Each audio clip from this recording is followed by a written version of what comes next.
Hello, I'm in a 2012 VW Routan and I'm going to show you how to open hood. So first, from the driver's side, you're going to want to go down. There should be a lever like this with a little tension that you'll pull.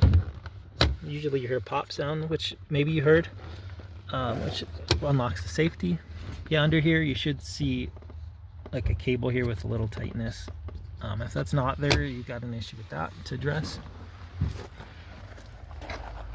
I'll go to the front. Most vehicle models, there's going to be like a lever towards the middle that you'll push.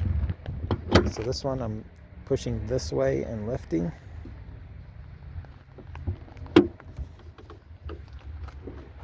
And that's what the lever was right here. And that's what it was connected to. And we should see right here a little tool you can use to help hold it up.